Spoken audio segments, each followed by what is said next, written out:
Hello, good Hi. day, everyone. Great. If as we start here, if I can have everybody mute themselves so we don't have background noise. Great. Excellent. So I'd like to begin today's class before I go into anything with a gentle meditation and centering, which we'll usually start our classes. Let's begin with that. So I'll invite you all to a comfortable seated posture and closing your eyes. Settling into your breath and then allowing you to notice a gentle upward pull on the top of your head that creates an action of rising through the skull. And then progressively watch as each vertebrae of the spine underneath the skull starts disengaging. Imagine that you have a plumb line from the top of the skull all the way down to the sacrum, and each vertebrae gets a chance to lengthen and loosen.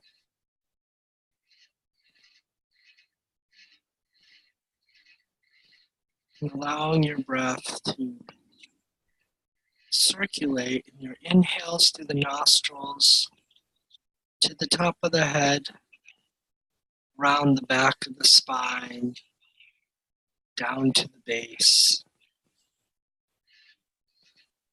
Gentle pause for the exhale from the base of the spine or tip of the coccyx all the way up the front of the spine, further loosening any tensions between the vertebrae and out through the nostrils. So just visualizing and feeling the sensation of the head lifting up and a plumb line of the spine with the weight of the sacrum on the base. Inhaling over the top of the head, down the back of the spine to the base. Exhaling up the front of the spine and out through the nostrils. So continue on your own for some time. I'm going to begin with a chant to Ganesha, as this is our initial meeting. So allowing your senses to take in the vibrations of the chant.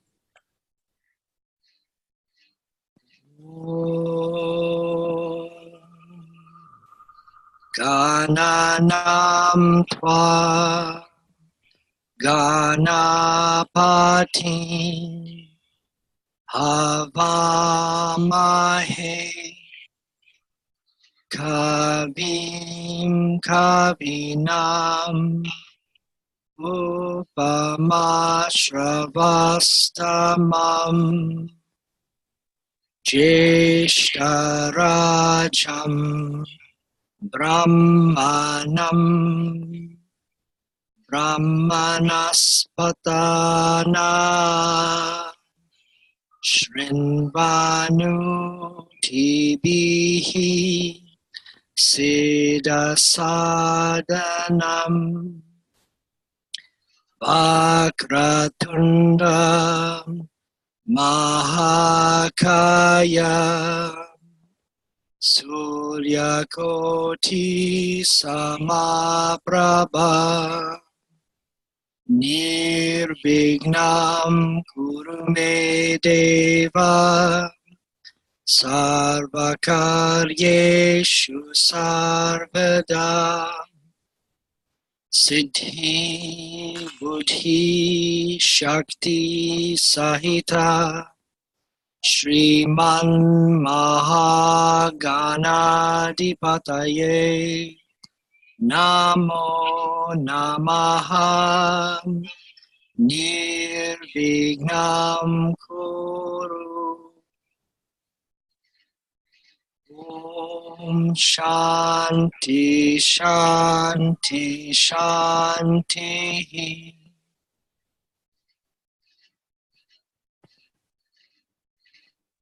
Letting the sound vibrations soak in. Allowing the breath to remain steady.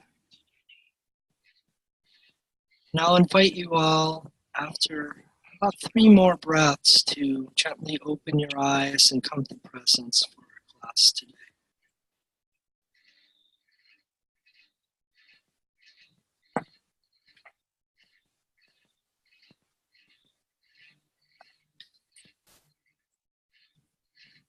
Welcome everyone to the Inception class for Ayurvedic Anatomy. And today I'd like to go over quite a few things and orient you with the class. Just again, first of all, if you can make sure that you're muted. I know Pedro, I think you're not muted. And there's quite a few people on here. Let me just check if there's anybody else I can see it's not muted. No, we're good. As long as you get muted. So Pedro, go ahead and mute yourself.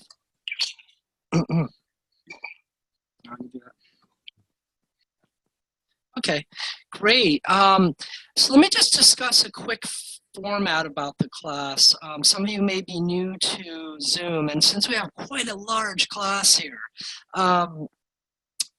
when we're going to do questions, it could get a little overwhelming if we're all going to kind of speak out. Most of the time, I love having it kind of popcorn style and you stopping me with questions and so on. But what's going to work out great with a large group like this is if you know how to do a hand raise in Zoom. So I'll give you a quick instructional about that. Is at the bottom of your screen, almost near the middle, near that little green tab that says share, there's manage participants. And if you go to that, you'll see on that, there's, let's see, mine has, like, mute all, go faster. There's going to be a hand raise. It's going to be the first of your choices, raise hand and then lower hand. So if you have a question, and please go ahead and raise, yeah, so Leah Quirk, I saw that you raised your hand. So yeah, absolutely, that's the way to do it. So you hit the hand raise, and then right after you've done that, once your question's answered, you put it down. What that does is generally put you at the top of the screen so I can actually see you too, okay, since we have 2 screens of people on here, okay? So that's just a practical tool. And at other times, I'll maybe do it popcorn style too, but the hand raise generally works pretty well. So let's go ahead and begin with our subject matter. So this class is the first that you're actually having a teacher interaction. Give me a quick physical raise of the hands if you've completed modules 1 and 2 as well as sister science. Let me just get an idea of where you're all at. Okay. So it looks like a lot of you, this is the first class, right? So you're starting off on module 3, which is okay, because this is kind of the immersion course. I will suggest, though, that you go ahead and kind of do those either side by side or make sure you get through those modules.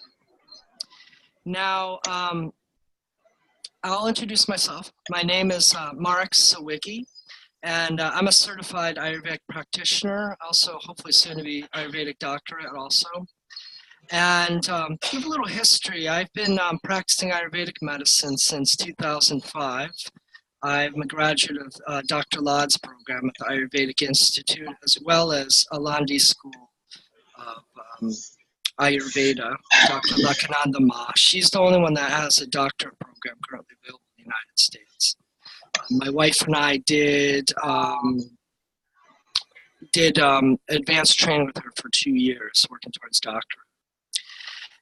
Also, I've been a yoga therapist since 1996, and bodywork therapist and teacher since 1999.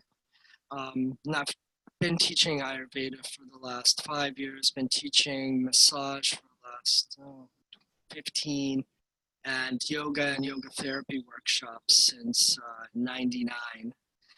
I also, we have a clinic, I'm actually sitting in it, that's been open since 99. We're in the Asheville, North Carolina area, and do online consultation as well as mentorship and in-person clinics. So my wife and I run Living Alchemy Ayurveda. So just a little background there. So I'm glad to be sharing with you all. This is, I think, now the 3rd run of this class for Yoga Veda, the kind of intro Ayurveda class. We're beginning foundations and Ayurvedic anatomy and physiology.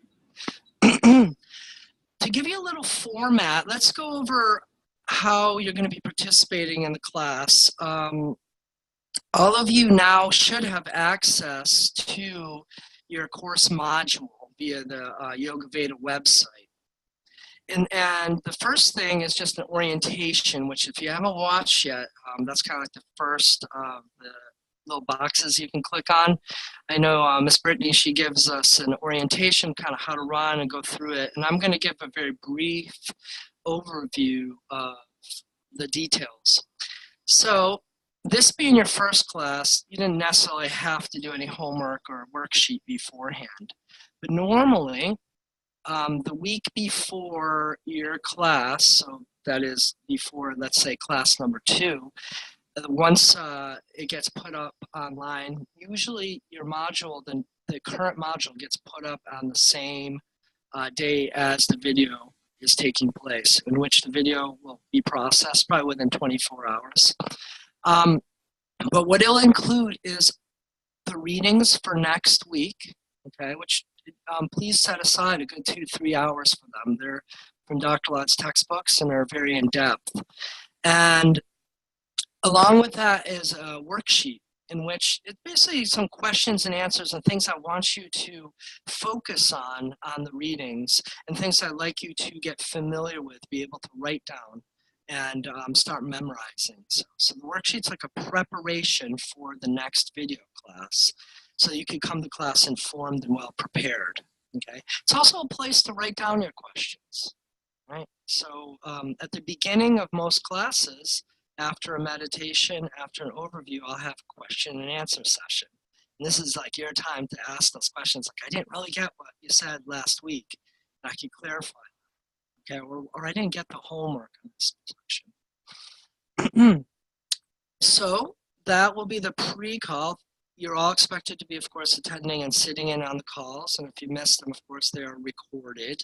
So you can watch the calls each week, 2-hour call. And then after that, we have the post assignments or challenge assignments, however they may be termed at this point.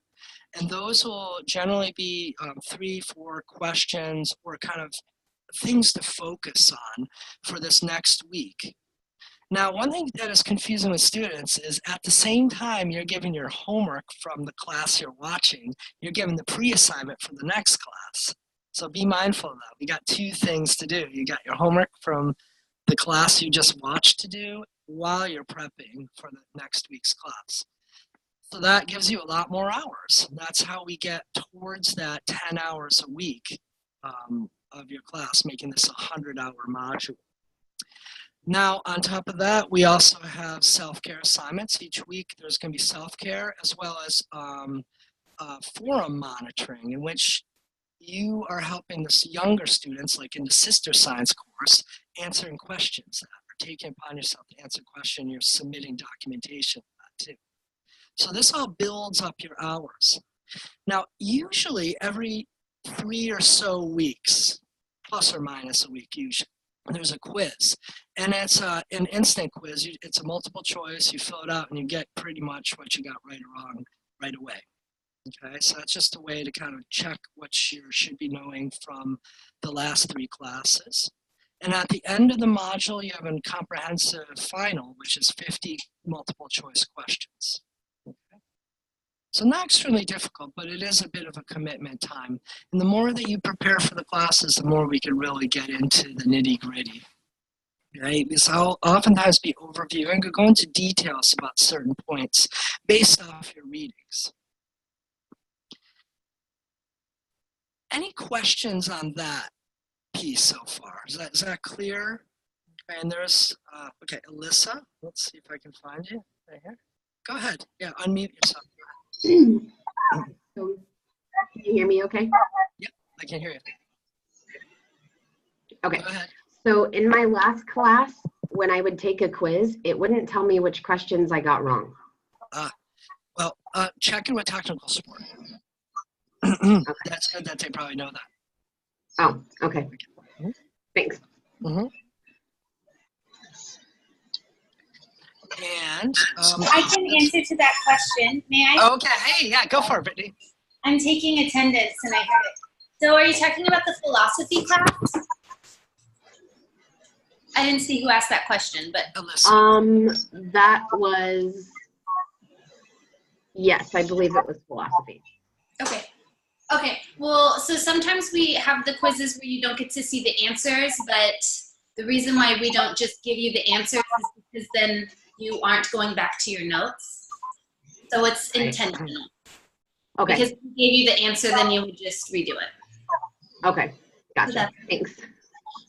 And James, go ahead and unmute. Oh, Oh yeah, Brittany. Oh, hold on. One I second. just want to say one more thing.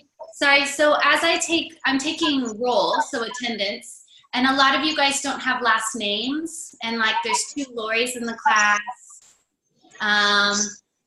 There's a Christine in the class or Charlotte in the class, but I don't know your last name. Today it's fine, but next time, if you guys can put your last name, otherwise you won't get credit. That's all. Okay, Okay, James, have a go good ahead. class. How do you change your name? That's a good question. I'm sure you can just go in under your Zoom. Yes, under Zoom, there's an option. When you're tabbed, there's a little dot that says you're active and gives you your name. You can change it right there. There's like a little menu that pops up. Okay. Great. Okay, Ariel. I have a question. Mm-hmm. Go ahead, Ariel. Oh, I was just answering the question about changing your name. Oh, okay, got it. Great. On the participant list, if you just hover over your name, it says mute or rename or unmute and rename, and you just click on rename, and there you go. Great. Perfect. Great. And let me just see. Okay. Anna, looks like you're, and then Queen. Yes, I just wanted to make sure that I had this correct. You said it was a 100-hour module, so we'll do self-care challenges, form monitoring, today's homework worksheet, or the day that we're doing that one, the preparatory reading for next week, and then we'll have pop quizzes in the final exam. Mm-hmm. Okay, I got everything, right? Yeah. That's required? Yeah, What about and the- you'll see it on the syllabus too. Okay. I read over the syllabus, but I think you went a little more in depth with what's required of us. So I wanted to ask about the forum monitoring. Is that going to be something where we log in to tell you how many hours we're doing of monitoring? How does that work? I'm going to give that one to Brittany. Okay. Go ahead, Brittany, since you're kind of behind that. So if you're posting in Facebook, we can see. There you go. Simple Great. enough. Thank you. Sure. Thanks, Sam. Okay, Queen, go for it. Okay, so I read somewhere that I don't know if it follows kind of along the lines of her question, but I know the attendance, is required for something. Does it have to be on the full time of the lesson, or can I just tap in and then participate through chat that way? Because I'm really not a camera person. Yeah. No, that's good. Well, maybe I can help you be a camera person. No, this makes it, when we see each other's face, it's really fun because that kind of makes it more like a real class for us all. But you know what? There's times and places where that's fine. You could click it off and kind of chill and just listen. That's okay, as long as you're participating, right? I just want to, yes, I will be participating. I just want to make sure I'm still getting credit for being in the class. Yeah. As long as you're here and you're on there, you are. Yeah, All right. So I'll stay on. I was just asking. Good. Yeah. This is a challenge. Good. Okay. Excellent.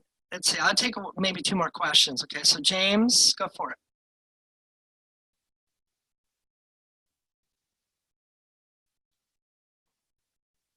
Go ahead and unmute yourself. Hello, There you go. everyone. My name isn't actually James, it's Carly. Oh, okay. I'm actually Thanks. just So you can I redo didn't know that. how to change that name. I just wanted to ask, I don't have access to the lesson 1. Am I meant to?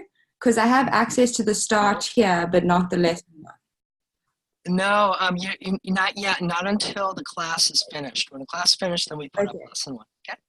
Okay, perfect. And then also the reading, do we get access to the reading yet or not yet? Yeah, again, usually that will come when you get lesson 1, you'll get the reading. We could have put it in beforehand to read for this class, but we figure, okay, this is the first class. From here on out, you can get going. So today's class will have today's reading, and it's going to have reading for next week too. Okay, just to stutter it a little for you. Okay, but that's the only time you're going to have 2 sets of readings to do. Okay, is the first class. Exciting. Just like normal college, right? Mhm. Okay, great. I think that's it for hands raised. Great. Let me start to go over the syllabus just a little bit so you have an idea of what we're going to cover here. So if we look at it, let me see if I can go ahead and do a screen share of it so you all can see what I'm talking about. Let's see. Here we go. Can everybody see that? This is what it looks like your week 1, by the way. Okay, as it's going to be posted. It's going to be modified slightly, just because we do that after every class. So it's going to kind of go over what we are focusing on and say hello, of course, since it's the first class. Give some objectives, okay, about what we want to cover. Your preliminary reading is going to be here.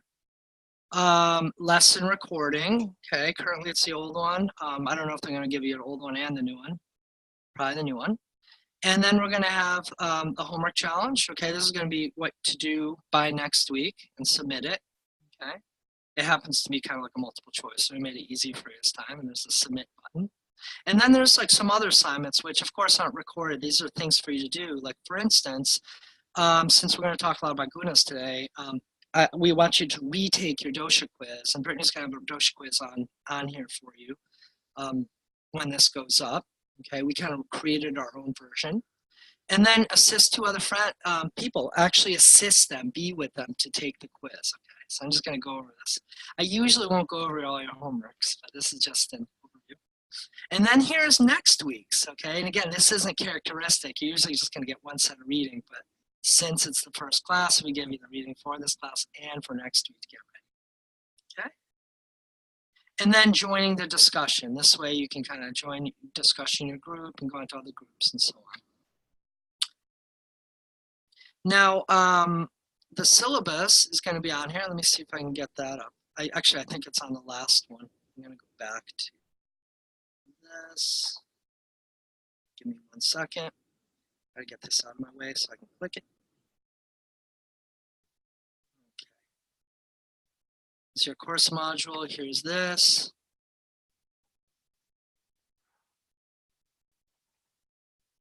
All right. So this is the introductory thing that all of you have had access to. Okay. And here's the syllabus. So here's just an overview of the activities, and just mentions that you have to finish 100% assignments before moving on and get an 80% or higher grade on the final assessment, just some basics. Here's the dates of the course, okay, as well as generally what we're going to cover. So today, introduction. And honestly, today's focus is going to be on a review of Samkhya meditation, and then kind of flushing out the idea of doshas and talking about gunas, and perhaps giving a couple tips for taking dosha quizzes, okay, and how to administer them. Next week, we get into the heavy-hitting stuff. We get into subdosha theory and concepts, right? The following, we do Agni, nutrition, and Dhatu. Okay, so we kind of glaze over nutrition, but we talk about how does nutrition get to your tissues, essentially, and review Agni. I say review because if normally you'd be doing module 1 and 2, and you'd have a pretty firm grasp of Agni and doshas before doing this class. Okay, so we're not gonna hit them lightly. We're gonna go into detail here with the doshas and so on. The following class, review, introduce Rasa, Rakta, Mamsa, and Meta Dhatu. So we're going to take 2 classes going over the various dhatus. Okay, and I'll be talking about what they are physiologically, and so on. So again, some A and P here, lightly anyways. Then we talk about shrotas, or systems in Ayurveda, kind of like respiratory system, digestive system, so on. And then we're going to kind of go over the shrotas over 2 different classes, maybe 3 usually. And then lastly, we're going to talk about prana, tejas, and ojas. Okay. And then the last class is generally review, unless there's some more to be covered beforehand. Okay. So that's a basic overview of the content of this. We kind of get into, again, anatomy and physiology. How does Ayurveda look at the body, mind system? Excellent. So I'm just going to stop the share here. So you all have access to that through your module. I'm just going to check the chat. And a little understand too, so as an instructor, I don't get to check the chat that often. Every once in a while, if there's some space, I'll do that like I'm doing now. But if you have a question, please use the hand option, okay? Because that's the way to get noticed. Great. Yeah, Ariella, go ahead. So in the orientation, was it Brittany? The point was made that you cannot sit for the NAMA if you have not attended enough live classes. Yes. And so my boss has been amazing to let me squeeze this in the middle of my day. There may be the rare occasion where our internet is down at work, or something like that. What's the kind of is it like you miss 1 or 2, no big deal? What is there? Does NAMA have a percentage? NAMA's changing extremely right now. Just so you know, we're in a big transition. So we still got kind of grandfathered in with the way that we're giving it right now. So it should work. Again, just call, get to Yoga Veda, kind of the technical stuff for that, to give you kind of an idea of exactly how that's done. But the idea again is as much as you can document, the better off you're going to be. So that'll be important. Yeah, instead of having to retake certain things. Right. All right. Absolutely. Okay, Leah.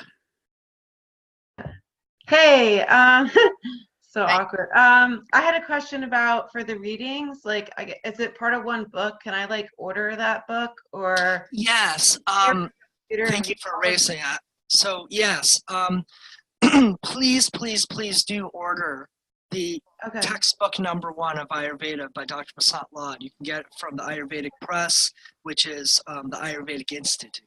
If you just Google Dr. Lad, you just Google the text name, it's all on your module.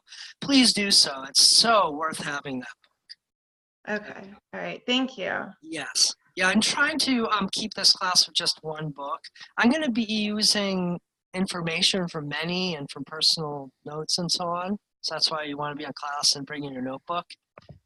But the textbook is there. That's what I'm basing it off of. Mm-hmm. Great.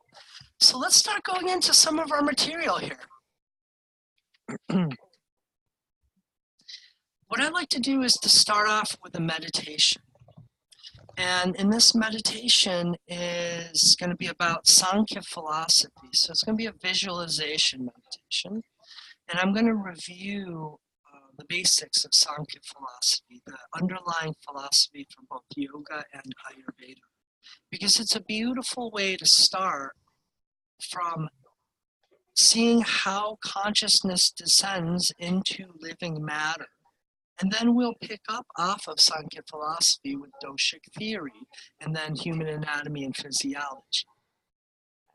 So again, just to make sure that everyone's muted. Okay. Great. So go ahead and take a comfortable seated position. So sitting upright, allow yourself to close your eyes and attune with the breath. And again, just creating some spaciousness in your spinal column by imagining a hook lifting the top of the head and a plumb line of the spine hanging down from the sacrum. Relaxing the shoulders. And coming into an introspective space, a listening space.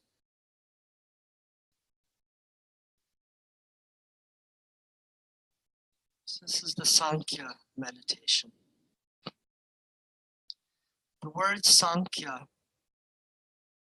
meaning truth, sun, and kya, to know, understand, or realize. Sankhya is the philosophy of discovering and understanding the truth of the universe, the journey of consciousness into matter. Let us travel together to a vast empty space beyond time, to the unmanifest or avyakta. In this place, Purusha and Prakriti, the cosmic aspects of creation, are in perfect unity. There is no manifest universe, only pure being, known as Brahma. Purusha can be seen as masculine, consciousness, pure awareness. Prakriti can be seen as feminine, primordial will, creative potential where all the entire universe exists in seed form.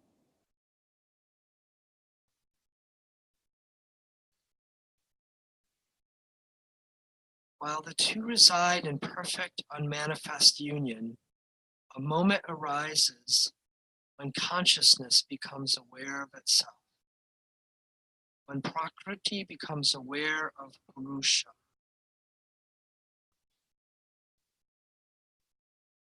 Upon this recognition, the radiant sound of Om begins to fill the unmanifested space. In creation, the manifest is born. Take a moment to feel the sound of Om permeate your entire being.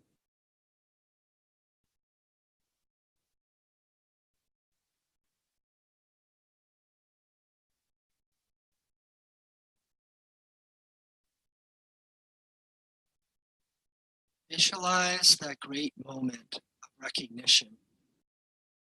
For in the presence of Purusha, Prakriti becomes conscious of consciousness and creates the first expression of creation, which is Mahad.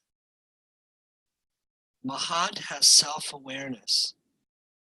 It is the supreme intelligence, that which puts everything in its proper place. It is the intelligence permeating and placing every cell of creation. Visualize Mahad as a beautiful lotus flower, as universal intelligence. As Mahad separates in the journey into matter, Mahad becomes individualized into Buddhi, which is like a single flower petal in the lotus of Mahad. Buddhi is individualized intelligence. It is the intelligence within every single aspect of creation.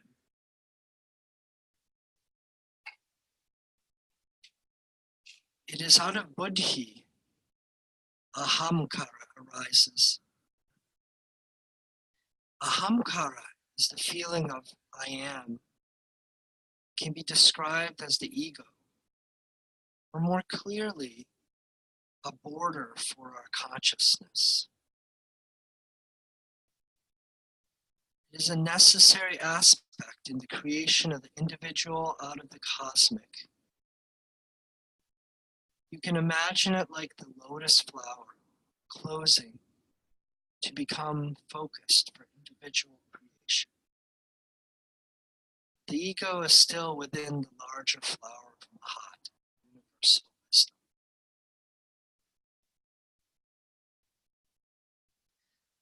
The pulsation of cosmic prana or life force causes the definition of the the Mahagunas out of Ahamkara, the three universal qualities which pervade all creation.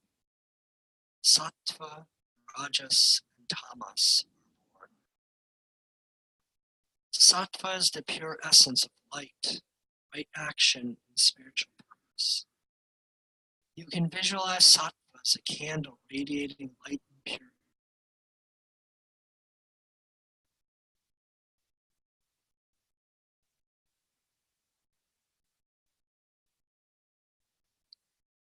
Rajas is the principle of movement and change. See it as a spiraling orb of energy.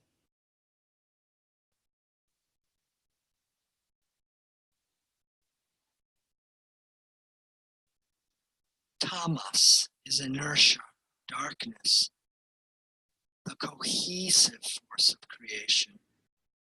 Visualize tamas as a dark womb which solidifies life.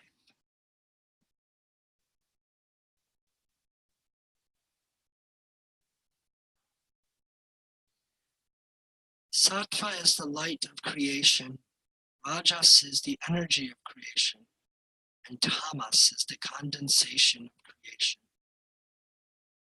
Out of these three Mahagunas, life begins to take physical form. Out of Sattva comes the mind itself, faculty of cognition and action, as well as the five senses of hearing, touch, vision, taste, and smell. Out of Rajas and Sattva come the faculties of action, speech, grasping, walking, procreation, and elimination. Finally, it is out of the womb of Tamas which arise the Tanmatras, the potentialities of sound, touch, form, taste, and odor, the potentials of contact, as well as the five elements: ether, air, fire, water, and earth. It is out of the five elements that the doshas of Vata, combination of air moving in ether, Pitta, fire moving in water, and Kapha, earth, with water moving in it, are born. Take a few moments, allow your mind to grasp these concepts. See what resonates with you. See perhaps questions that arise. And after a few more breaths, I'll invite you to open your eyes and come present. We'll have a brief discussion on Sankhya meditation.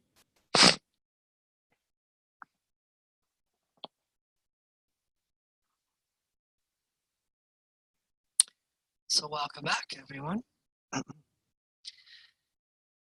So I'm going to open up for some questions with Sankhya philosophy.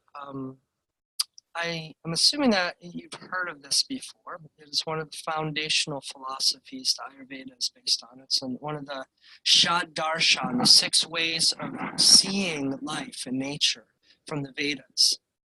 So in the Shad Darshan, Sankhya is the basis for yet another one of the philosophies, yoga philosophy. So yoga and Ayurveda both have foundations upon this, about this idea of creation. And one thing I'd like to share about Sankhya philosophy, which has been so useful in applying it culturally, universally, is that Sankhya isn't saying that this is how it is. It's giving us a skeletal system and framework that we can base any and every spirituality that we come up against and can hang it on here. Any religion, any spirituality, which is a beautiful piece here. It gives us a way of understanding of how spirit comes into matter. So, for instance, if one practices, believes in the avyakta, the unmanifest, God, goddess, or divinity as being unmanifest, so without form. No problem. We have avyakta. That's the first of the elements, or what are called tattvas in Sankhya. If one wishes for unity, singular, no problem. That can be the manifest one. And many of the world's religions are based on. If one has diversity, has duality, or multiplicity in deities and ideas of the divinity, no problem. We have Purusha Prakriti and it keeps expanding. And then all systems of spirituality have this idea of cosmic intelligence, the organizer. So whether that be an angel, whether that be whatever it may be, the higher self. So this idea of this universal intelligence, what makes everything fit together? How come we are actually alive? How did it all come together to create us and the world around us? So it is a beautiful way of seeing these elements. So taking from down there, from Mahad, the universal intelligence, we then go to Buddhi, our personal spark of this cosmic intelligence. All right, so as that example of this big lotus flower of the universal intelligence, closing in for Mahad, which focuses it to one little point. But we're connected. We're connected to the whole, right? And then, how come we don't really know that we're connected to the whole? Ahamkara. So in the West, ahamkara is rather poorly translated as our ego. But really the concept of ahamkara is like a boundary around this radiating light of consciousness that is us. Now, the great thing is it's a semi-permeable boundary. So we can transcend that boundary and get in touch with divinity, get in touch with all those things that came down to this moment. And at the same time, that boundary can be tight enough that we can function as an individual. So depending on how permeable one's boundary is really the journey of yoga or evolution. We need the boundary. We do not want to dissolve the boundary because suddenly you're thinking what everybody else is, you're no longer an individual, it's all gone, we can't function anymore, right? It would be rather scary. However, when the boundary is there, but it's permeable, you can be connected to the greater whole and you can function as an individual. So now we get to the ahamkara, so now that individual that functions. And the idea, of course, is to function in harmony with the greater whole, the greater divinity that's up. So from ahamkara come the three great mahagunas, sattva, rajas, tamas. Those of you that have studied yoga before, you've likely heard about this. So these are the big G gunas, I like to call them. They're the primordial gunas. And now this is, Ayurveda likes using trinities as opposed to dualities. They do that too, of course, as we'll see later, but we start out with this kind of trinity concept. We have three mahagunas and we have three doshas. So to give us a perspective, especially if you're coming from more dualistic backgrounds, like let's say Chinese medicine with yin yang, rajas is like yang. It is the movement idea, that what agitates, what expands. Whereas yin or tamas is the contracta, what grounds, what embodies. They need to be in harmony. They need to be working together. When they work together, sattva arises. It is not independent of rajas and tamas. All the gunas work together. They can't be taken apart. So when rajas and tamas are balanced, sattva arises, which is purity, which is light, which is clarity and knowledge, clarity in seeing the world. So from these three mahagunas, and as creation is unfolding, then we get From sattva comes our capacity to have a mind, our first, let's say, energetic sense organ, the mind, the field that we experience gathering of information and churning of information, thinking about it. So Ayurveda already classifies that the mind is different than the spirit. It's a very important concept. It is a tool. And then from sattva and rajas comes our abilities to act, to do action, and the organs of action, like hands, feet, like eyes, and so on. And then also come the sense organs, right? So the ability to actually interact with the world around you. And then from tamas, we start getting into grosser matter. First, we get the potentialities of being able to pick up sensations, which are the tanmatras. And then we get the 5 elements. So the 5 elements are the gross matter, kind of energy matter idea of Ayurveda. Unlike other systems of medicine, when they talk, like Chinese, for instance, they talk about 5 elements, they're talking about transformational cycles that they witness in nature. The 5 elements in Ayurveda are actually based on molecular theory.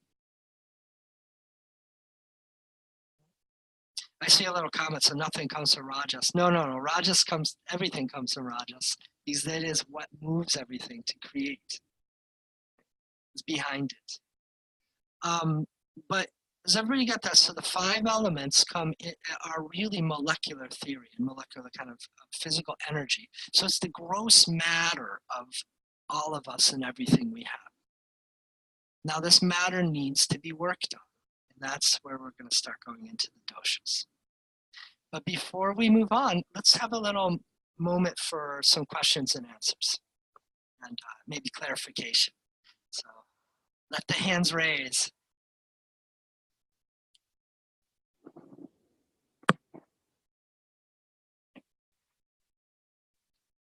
Okay, so no hand raises. We got it?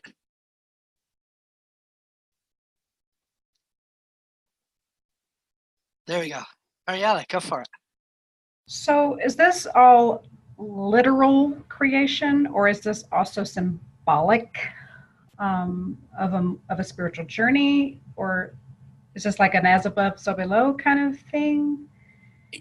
Yes, all the above in a way. So it gives us a way of how Vedic thought saw that spirituality came into matter. Now, our journey through spirituality is to go back through those stages, or at least increase our awareness so we can get beyond ahamkara, the wall of ahamkara.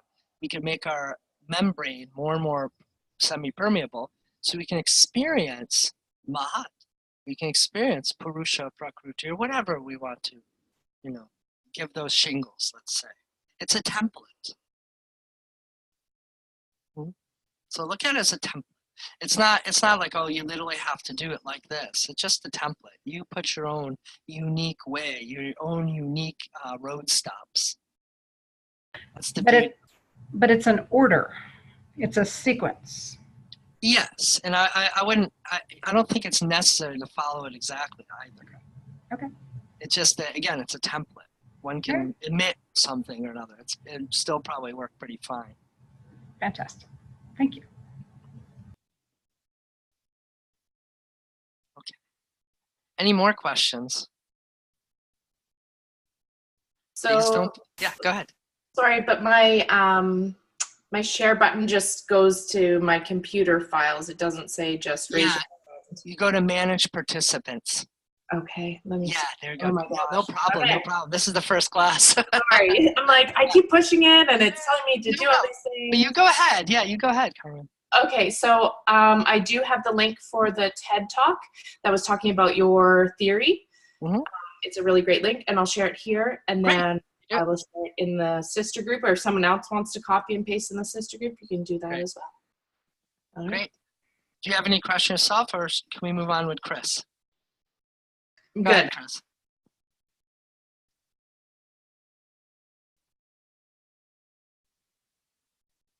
Go ahead, Chris, if you can unmute. Yeah, there you go. Am I unmuted? Yeah, I can hear you. Okay, great. Okay. So, is there a particular book or something that you can give us to? I know there's we just mentioned the TED Talk, but is there a particular book or something that? Oh yeah, there's Pandit Tigernath. I believe it's Tigernath. He did the 6 systems of Indian philosophy. It's through oh golly, I don't remember exactly the place, but It's the Himalayan Institute. Himalayan Institute. Yes, exactly.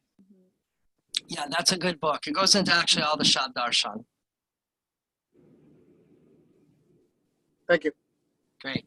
So yeah, how about you're gonna have to help me with this, but Nurhaida? Am I saying Yes. it correctly? Absolutely, you got it. Oh, great. Nurhaida. Spot on. Go ahead.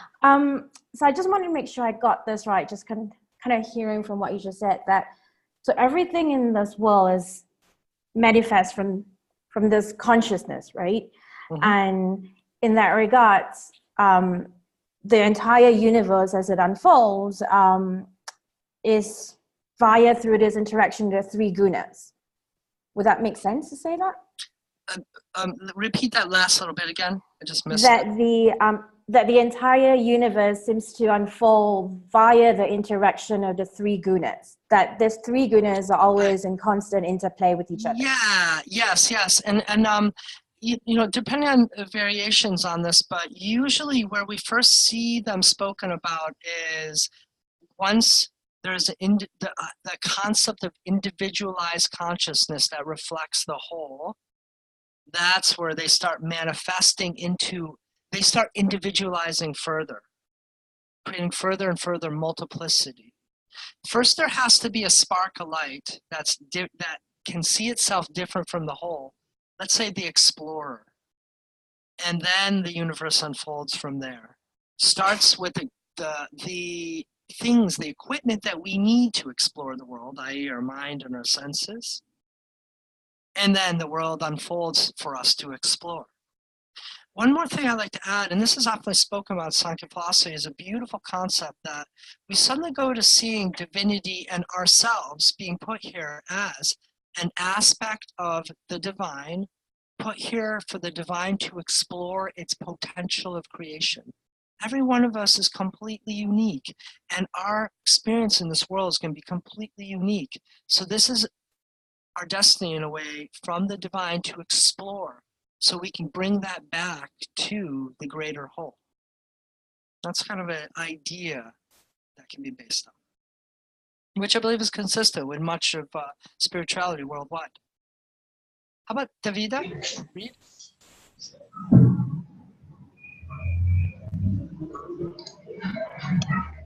Okay, so the greater whole then would be the buddhi, and the mahad would be that one spark from the lotus you were talking about.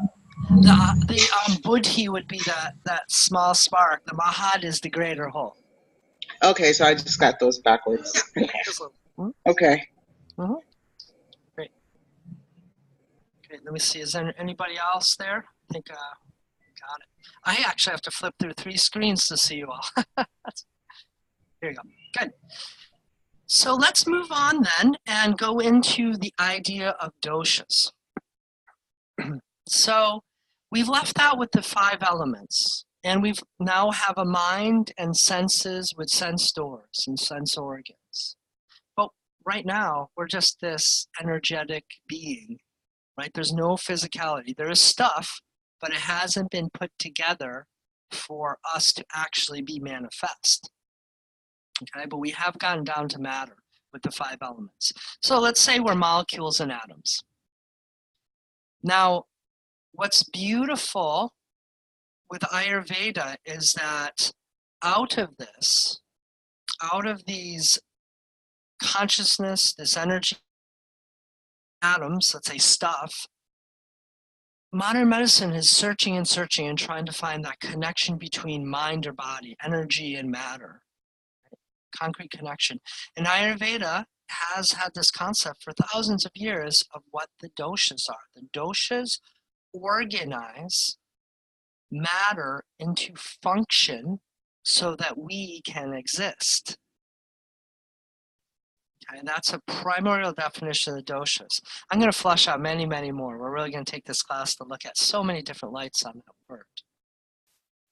So the doshas, let me go to a share screen, and I can draw some of this out for you.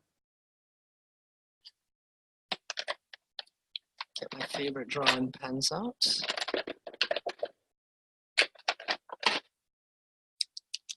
Yeah. Can everybody see the diagram? Okay, so let me begin a little bit of a diagram for y'all. So we start with, we have sattva, rajas, and tamas. Okay, these are the mahagunas.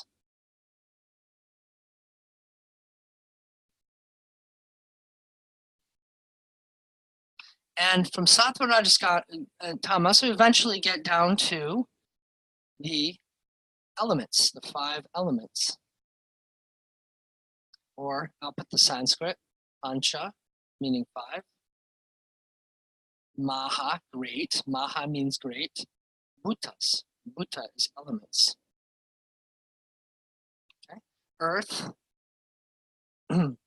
ether. Ether.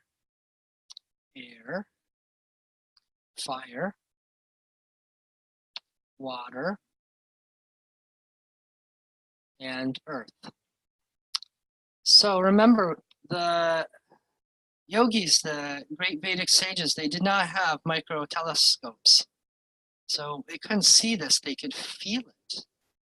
They could come to understand by going deep within themselves to find this knowledge. So here we have an experiential form of molecules that, let's say the space, ether as the space between things. Because there is space between the smallest particle you can break down. We know that through science. Air is the concept of movement, the velocity, because they are moving. We know that also. Fire is the ability to transform things, to change from one thing, because we know that. They transform, they create a heat, a friction. And then water is condensation, cohesibility, attraction also. Electron attraction.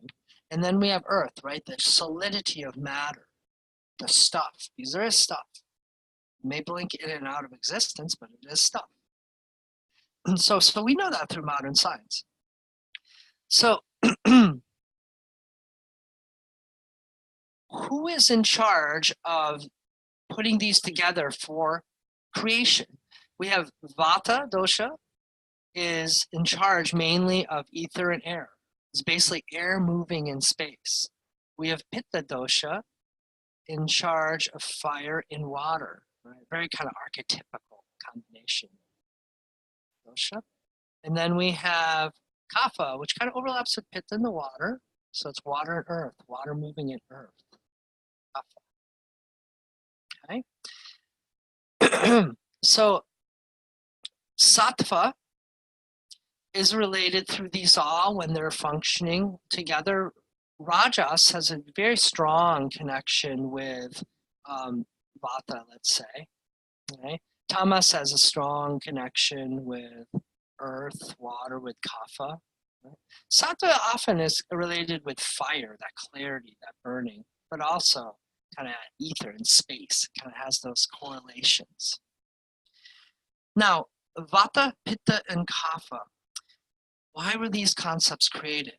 So these concepts of the doshas were created in the sense of, okay, we have an organizer, something that's in charge of organizing these molecular and energetic structures to form life, to form functions, to form systems, basically to take the building blocks of life and put it together so that we can have systems, organs, tissues, so that we can then function and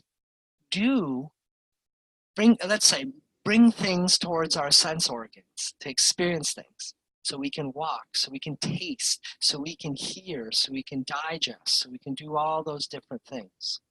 So Vata is the principle of movement, the ability to move, ambulate, to go towards experience, to take in experience and then respond to experience, right? Like our nervous system. So Vata is in charge of all those functions of movement. When there is movement, there is Vata. Pitta. Pitta is our ability to transform. Because when we have an experience, it's not useful just to experience it, but to actually digest it, transform it into information we can use and then respond to integrate with it, to imbibe it, to digest it, to assimilate it. So it's the idea of transformation. And then Kapha is the concept of embodiment, solidity, condensation, creating structure, right? Because if it was the other two, these two are catabolic, right? We would not exist. We'd be a fireball in the air. It's Kapha that gives us the solidity to be and continue being, right? So it's the condenser, the lubricator. It allows everything to go around and function. It gives structure, it gives a passageway, creates the passage so movement can occur through it. It creates the container so fire can transform. So each of these have a primary set of functions or oversee these three archetypical kind of giant overall functionings of life. If you look at it, everything in life falls into these three categories. Every function, everything we do, there is some sort of movement, there's some sort of transformation, and then there's some sort of building, right? Assimilation, storage, whatever it may be. And I like to emphasize Pitta, for instance, it's the least obvious because it kind of sits between them, but everything in our body functions on enzymatic functions. That's our Agni, that's our Pitta. When you're thinking, your thoughts are enzymatic reactions to transform. When you see something, your cells in your eyes create enzymatic reactions to take in that data. Same as hearing, same as digestion, same and so on and so on and so on. So we have now the Mahagunas, the Pancha Mahabhutas, and then we have Vata, Pitta, and Kapha, these three doshas. So let's go ahead and expand on the concept of dosha. I'm going to go ahead and come out of this share. Back to you all here.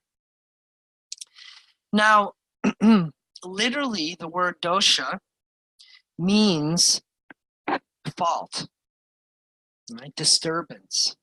So why did Ayurveda choose this Sanskrit word, dosha? Because not only are doshas the physiological organizers, but they're the things that can go wrong. If they are not functioning to their optimum, then they can create dysfunction, disharmony of a sort of movement-based, transformation-based, or anabolic, too much building-based. And thus, all our diseases and pathologies come from some combination of those three things. So they are not only what creates us, puts us together, and allows us to continue functioning, but they are what can be disturbed. They're the prime place that disturbance occurs. Now let us correspond that to modern science a little bit too. So what is it in the human body that allows us to continue functioning and shows how well we function? It's our homeostatic systems. All our homeostatic systems in our body are basically what keep things in balance. Our blood temperature to be exactly right, the constituents in the blood, all these things. It's all run by homeostatic mechanisms. So Ayurveda looked at those homeostatic mechanisms, those balancers, and really the overseer of all these different homeostatic mechanisms as the tridosha. So far so good? Making sense? So now we have three different things, right? We have an idea of fault, we have an idea of bodily organizer, and now we have homeostatic balancer, the homeostatic systems of our body as under this concept of dosha. Now, as an organizer, like I mentioned, we have 3 functional principles that I explained, and it gives us words I'm going to be using a lot throughout our program. It kind of divides elements as structural pieces of life and doshas as your functional pieces of life. So structure and function, the 2 kind of dichotomies that we have to work with all the time when we're working with physical medicine or physical body. Okay? Because the diseases or the ways that we get imbalanced can be either structurally or functionally or both. Now, let me give you a little example to kind of give you a further understanding of this organizer principle and how things go wrong. So let's have an example of a company. We have the CEO. Right? This is in the space of Mahad, okay, or Purusha Prakruti. Okay, so the great CEO, okay, whatever our aspect divinity, it puts down an idea of like, okay, I'd like you to function this way. And then Mahad is like the chief, like the president of the company, and says, okay, here's your directive. And then the chief of the organization, and this is where things can get a little wonky. You know, it's a new person, just got hired. They don't really know what's going on. This is the ahamkara. So the ahamkara, just like our mind and just like our multicolored lenses and things that we have that may be in disharmony or a way of not seeing reality clearly, it may not get the directive quite well. And it may be like, hey, you go do this. Even though that the order was you do it this way, it changes it a little. Now, who is it commanding? It's commanding the 3 department chairs, which are the doshas. The Department of Movement or Delivery Services, let's say, the Department of Transformation, the Chemistry Department, let's say, and then the Department of Structure, or kapha. So when this, let's say the branch or company officer gets the command, tweaks the command a little bit, and then sends it to Vata dosha or the movement department, they may not be moving it in the right way, right? And they may be stressed because they're like, we're not supposed to function like this, but you keep telling us to do it this way. That can create a disturbance eventually. That can create disharmony in the whole, and that's a Vata type disease. Maybe hypermetabolism, hyperperistalsis, anxiety, too many thoughts in the mind. Now, again, another directive comes down, and this company leader here is saying, I need to quickly transform stuff. Come on, Pitta department. And suddenly your enzymatic reactions are going too quick. It creates what's called Tikshna Agni. You're not getting nutrition. It's burning things up. You got hypermetabolism. You're losing weight. Things like this. That's going to cause a problem. The other departments are going to have to pick up slack, and something's going to give. Okay? Everybody follow this example? Yeah? Questions. Let's create some spaciousness for little questions, because this is an important concept that shows how Ayurveda connects the mind and body, somatic and physical experience. So Bridget. Hi, I just wanted a little clarity.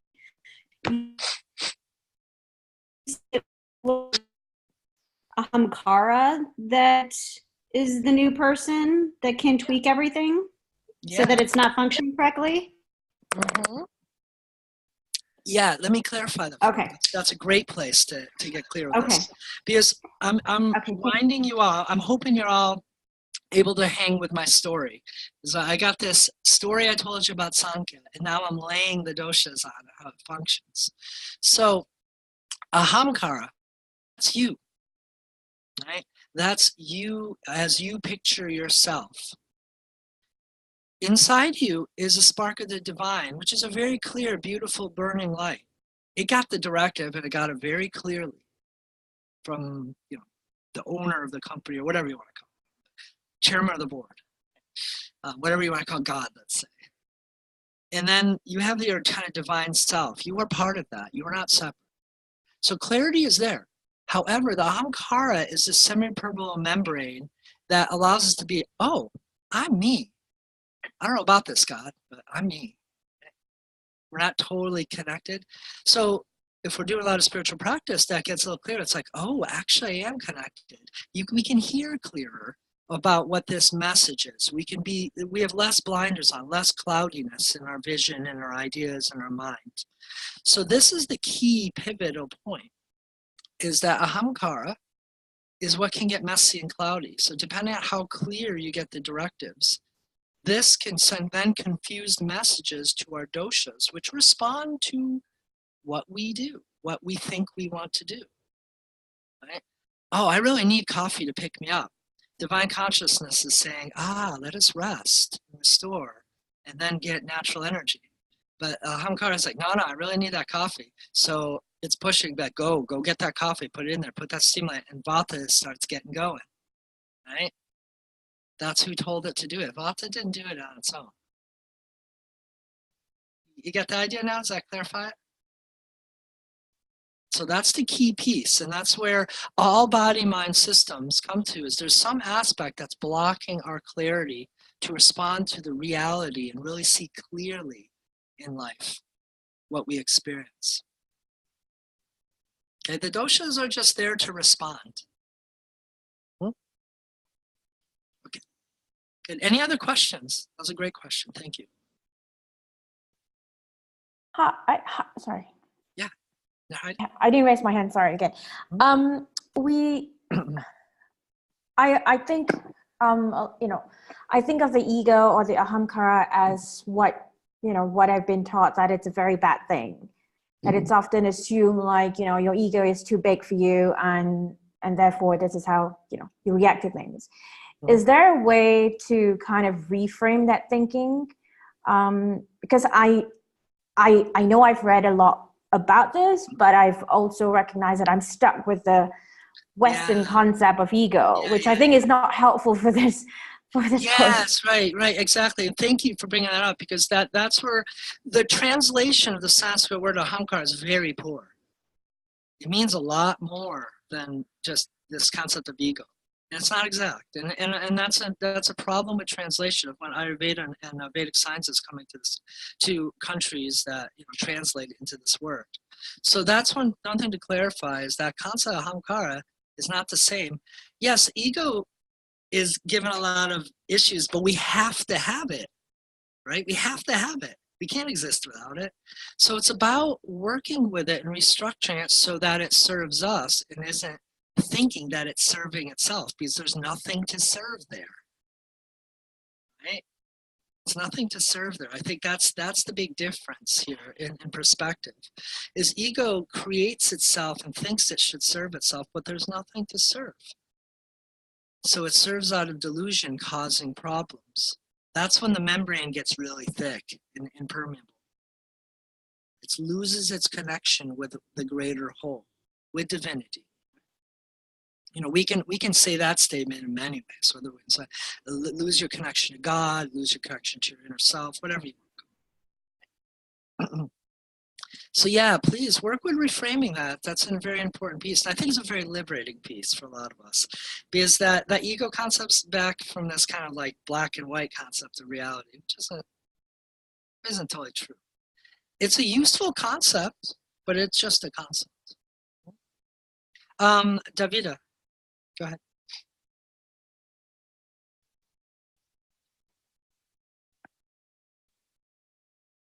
Davida? I can't hear you, but. So the Sahamkaras are part of the primordial gunas. Is that correct? You mean the Mahagunas? Yes. Well, yes. Out of ahamkara, out of divinity comes these three. I wouldn't try to relate it too much to that. It's kind of surrounds the concept of ahamkara. okay? It's a convenient place for them to emerge from in a diagram. You know, but we're speaking of something much larger here, okay? Okay. Okay, and then next, I believe, is Lisa. Go ahead. Hi. So I once heard Eckhart Tolle label the ego as its function to basically create tasks that basically in life that the noise in our head, it's when we need to get something done, that's when the ego is best at its strength, that it helps us get tasks done and it's functional in that way, but it's not something you can ever turn off.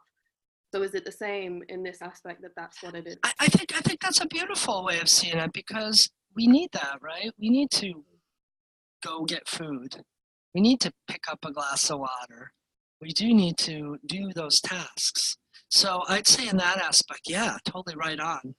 But it could easily start creating tasks that aren't really serving anything, or it's serving self-serving tasks. Yeah. Beyond what we really need. Yeah, right? because it's a function sort of within our bodies, almost like our heartbeat, that it can't be turned off. It's constantly going. Right, exactly. We don't want to turn it off either. Yeah. You do want to be able to drink water and eat food. Yeah. Right? Okay, so that it can that relates then to this in the same way, the Ahamkara. And it's very important to think that it's not good or bad. We're not talking about good or bad. We're beyond the feeling of good or bad here. It's more about what is, what the concept of function is. Okay, thank you. Yay, thanks. And Pedro, go ahead. Okay, am I there? Mm-hmm. Hi. Hi. I'm a little bit confused with how you're kind of just swapping the gunas around for the doshas. And what I understand is that the whole Samkhya philosophy with this ahamkara, which we're calling ego, which basically is the maker, the I maker. I think the whole confusion is in that the whole universe and even ahamkara is made of the three gunas, and the gunas are doing everything in the universe, and basically Purusha cannot do anything, so doesn't do anything. It's just an observer. Yeah. So let me speak on that just quickly. Is the gunas are just forces, and they're forces that are more particular, right? 3 out of 1 out of none. So it's just an example. Like first, there's no force, and like I mentioned in classical Sankhya philosophy, they talk about first there is Om, there is the sound. Kind of sound familiar to almost every major religion, right? So Om. Out of this Om, then comes the 3 gunas, which are the again, this is a concept. The Om is more a reality. The unity is the reality, let's say, but the concept, it gets divided into this rajas, this activity, this condensation, and then this balance of sattva, right? So they're conceptual, okay, as opposed to them being beyond it. My thing is that you're kind of changing the gunas to the doshas when there's no doshas in the Samkhya philosophy. Yes, And exactly. And that's why I'm bridging Ayurveda with Sankhya. You see, because Sankhya leaves us at matter. It then doesn't tell us what comes next. And the doshas are what comes next. They take matter and form it into life, into the structure, anatomy and physiology. Yeah, but in your diagram, you kind of left kapha out of the sattvic, like as kapha didn't have any sattva in it. Yeah. And again, we don't have to go into the nitty gritty, but the idea here is all of it is sattva. All we can do is generalize that certain gunas, like tamas, make sense to go to kapha. It's related clearly, whereas sattva is it all. But sattva working with rajas would be more like vata.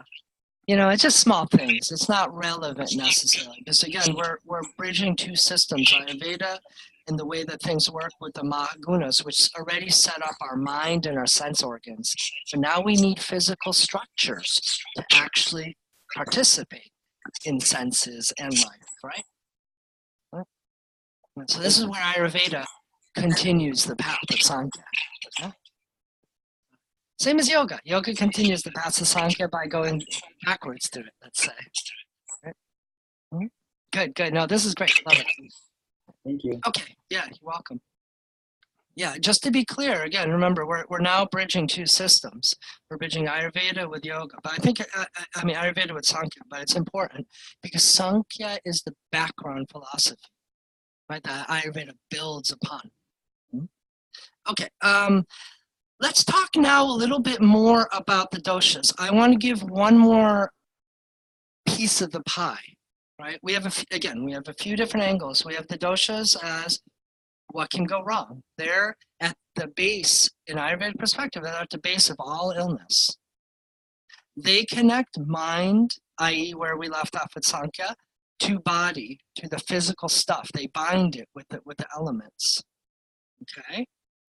They are the organizers. By thus doing, they organize the elements to make tissues, systems, a body, not only of humans, but of all things, all organic matter, right? Trees, plants, you name it.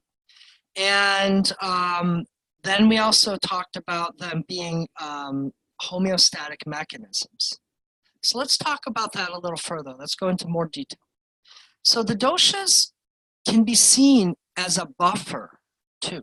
They're your buffers between external and internal influences.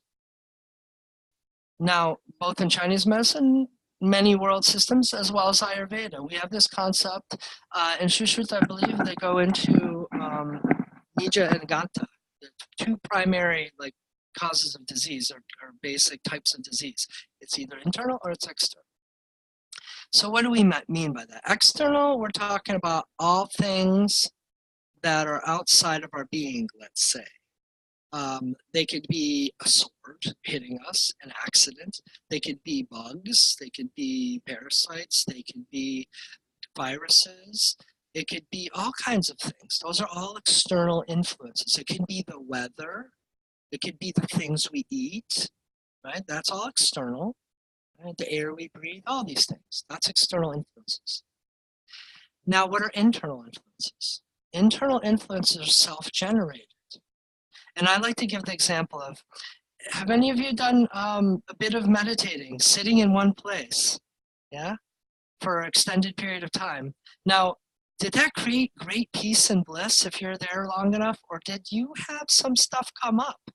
Even though you were in a closed room, there wasn't, and the environment was nice, and everything was good, you were well fed, all this stuff was going on, but still, stuff occurred.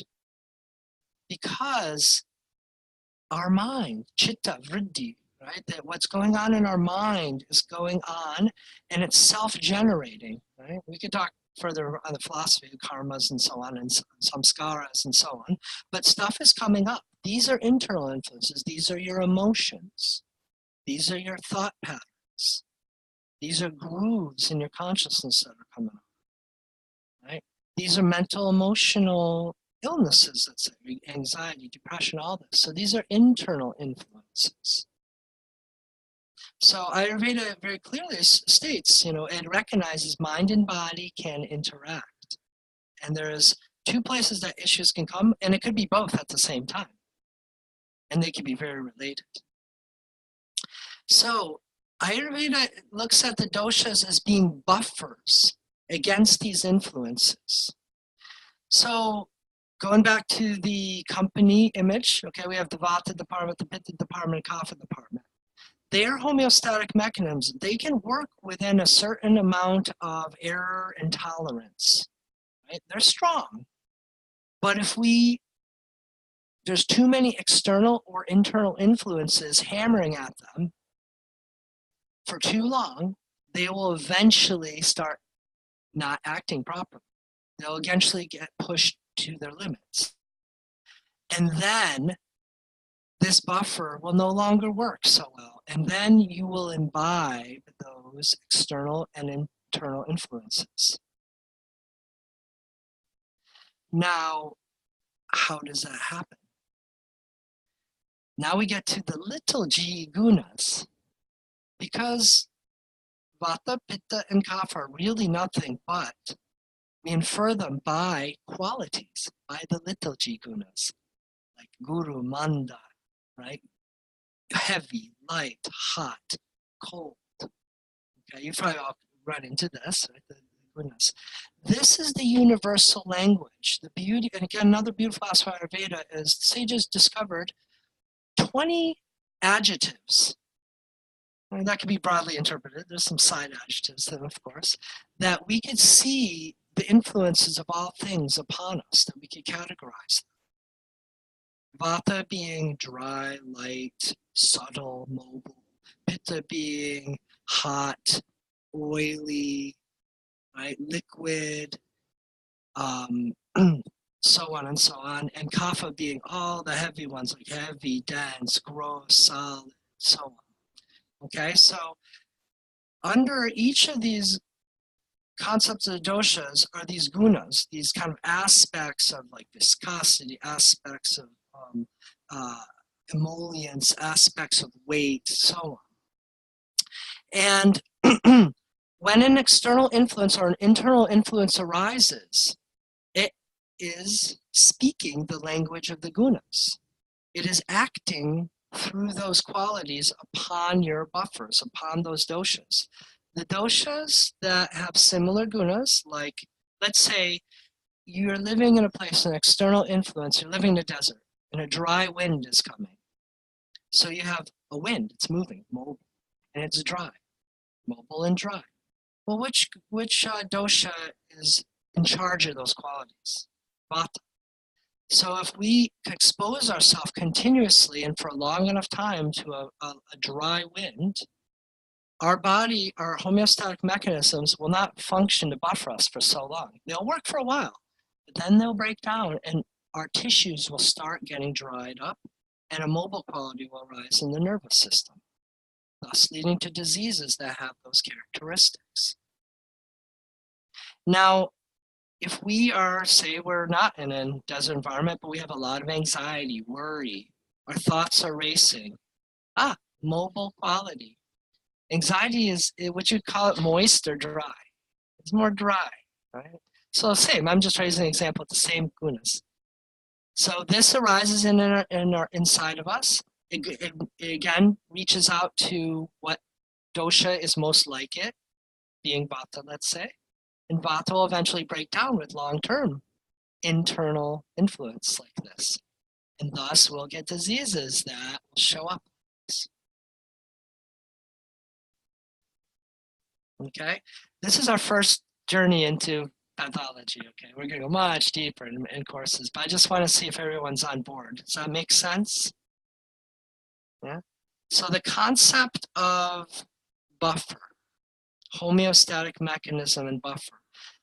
This is what modern science knows too, but it doesn't, the piece that's missing here in a lot of like allopathic medicine is that they're not seeing that the language can be both by internal and external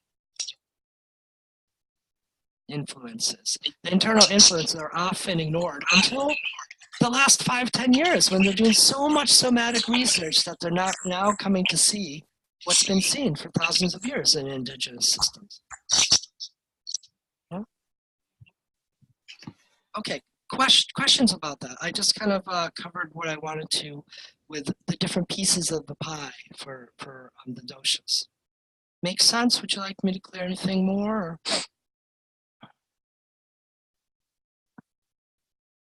Yeah, Carmen, please. Okay, so I am wondering if you could list again the 3 functional principles. I know we've got homeostasis, which is kept in balance by the doshas, but what were the other 2? Okay, yeah. You mean the ways, the pieces of the pie I'm talking about? Yeah, okay. So what I'm, just so you all know, why am I speaking to you about this instead of just talking about doshas and saying nothing more, is most of the books that you're going to read and the things you encounter just give you a name for the dosha, but they really don't flush it out. I know for a fact, I was a student too, and I know that it took me a long time to really get what the hell are they talking about with the doshas. Really, what do what is it? I can't just pull a dosha out of my system. Can't put it under a microscope. So we have to think deeply about these things. So I'm giving you some different angles. The most common pieces of the pie are dosha being fault. It's what goes wrong. So we get that. Okay, that is the part of our biophysiology that gets disturbed first when a disease arises, the dosha. Dosha is where it comes in, okay? So fault. The next is it's the organizer. It's also what allows us to function smoothly and be healthy and to continue being, right? So it brings the matter together in order to perform functions that are important for life, right? It's very dynamic. So that's number 2, and that's what you're probably used to from books. Now the next thing, and when you look at it with modern science and so on, is what's behind the homeostatic systems of our body. Whether it be the homeostasis of our nervous system, being more like vata, let's say, behind that, our digestive system or our skin temperature, like pitta, kapha, about the lubricative quality of our intestines, or ability for stool, or ability for breathing, so on, right? So that's the homeostatic mechanisms concept. Now, along with that goes the concept of buffer. Seeing the homeostatic mechanism as a buffer, because it has a resilience, it has a tolerance. And we can only beat upon that resilience for long enough.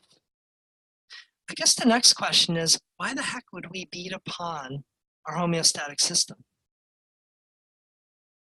Right?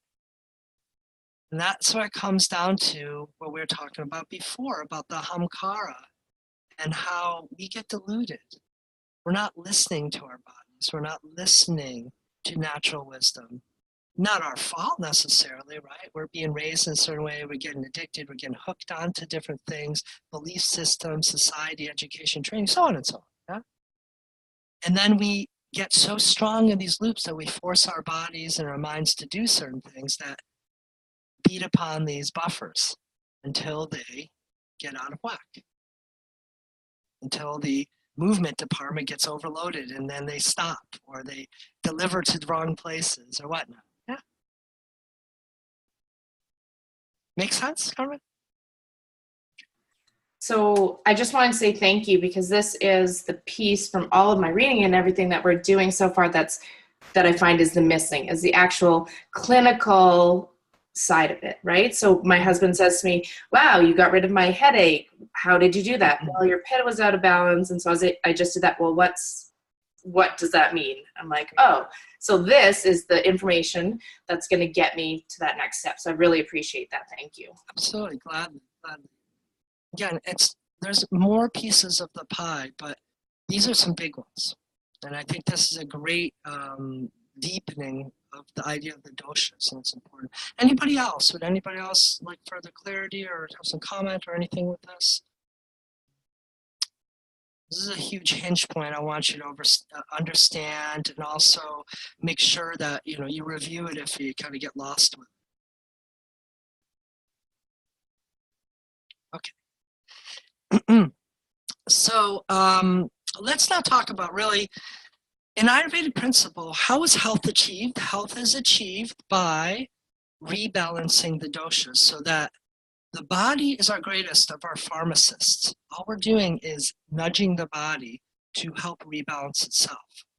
But not only are we working with doshas, but we're also working with the deeper aspects. So if we're helping to rebalance the doshas, we still have to engage with the president of the company, right? The hamkara. So ultimately, Ayurveda looks at this. It's also about educating, helping people recognize that if you continue doing this, it's going to lead to this. We're not giving you this pill that will mask it or force the dosha back into a state of what's, harmony, let's say. Right?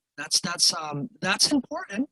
We need palliative medicine like that, but we also have to correct it at the root. So That's a very important piece. Now, I want to talk about a little bit of the sutras that kind of correspond to that. Right along in one of the great three Ayurvedic texts, and I'll go over those, the Brihatrayi, the great three, are the earliest being Charaka Samhita. Okay? Charaka was a great traveler. He was like a wanderer that gathered information from all over where he wandered and compiled it. So Charaka is the first great book. Then we have Sushruta. Sushruta was a great surgeon, an old surgeon of Ayurveda, compiled and added knowledge to Ayurveda about surgery, marma points, things like this. And then we have the Ashtanga Hridayam, a much later text, probably more like 600-700 AD, as opposed to like 2000 and so on. So Ashtanga Hridaya is called the heart of the eightfold system, right? So, which is the 8 branches of Ayurveda. And what it is it compiles the earlier teachings. So from this Ashtanga Hridayam, this is where we actually see all 3 doshas. Charaka really mainly talked about like Vata and some other pieces and kind of implied others. Sushruta talked a lot about Pitta. And here's where we start seeing Vata, Pitta, Kapha spoken very fluently and so on. So of the first few pieces of Ashtanga Hridayam from the earlier sutras, Vayuh Pitam Kafas Jeti Trayo Doshaha Samastaha Vikrita Vikrita Deham Gantam Te Vartayanti Cha. So, translated roughly here. In brief, Vata, Pitta, and Kapha are the 3 doshas. They support, maintain the body when they are normal, and they destroy the body when they are abnormal. Okay, right here, right at the get-go, it starts speaking about that dual function of organizing, giving health, giving life, and when they're abnormal, when they're vitiated, they cause disease. Right at the heart of the matter. Now, what further has gone on in the Ashtanga Hridayam, we get to descriptions of these doshas. So these doshas are then described by the gunas. Tatra, Ruksha, Lagu, Shita, Kara, Suksmash, Chalo, Nilaha. So the qualities of Vata dosha. Tatra, Ruksha, so dry. Lagu, light. Shita, cold. Kara, rough. Sukshma is subtle. Chala, mobile. Right? Nilaha, clear. Okay? Nilaha, like the wind. And often that's associated with astringent taste. So those are the gunas, the little g gunas of Vata. Now, and that's the way that we infer that Vata is there. Like I said, you can't reach into the body. You can't take out Vata and observe it through a microscope. It acts within these parameters. If things are imbalanced, and let's say your skin is not too oily, not too dry, but just fine, good. It is in balance in that aspect of its functioning. But if we see a lot of dryness, we know Vata is overactive. At least the guna of dryness from Vata is overactive. So dryness has many functions. It kind of separates cells from one another. It also shows up in lubrication or kind of drying up things that are overactive when there's too much kapha produced, so on and so on. Lightness can be seen in the body, like with light bones, light body weight, frame. Cold can be seen in temperature of the body. If we generally run a little cooler, have cold hands and feet, and an aversion to cold. Poor circulation, stiffness, these are all things that are seen in the body as cold. Rough. Rough is really a furthering of dryness, but this is where it gets so dry it then becomes rough. And you can see that more in like nails and lips, more mucous membranes, right? Areas of our body that have a lot of contact with things. And then cracking in the joints, crepitus. Subtle can be seen more, and this is a mental, emotional thing, but we can see it also in goosebumps, feeling a lot of subtle sensations, not being able to kind of neutralize that. Insomnia seen as that.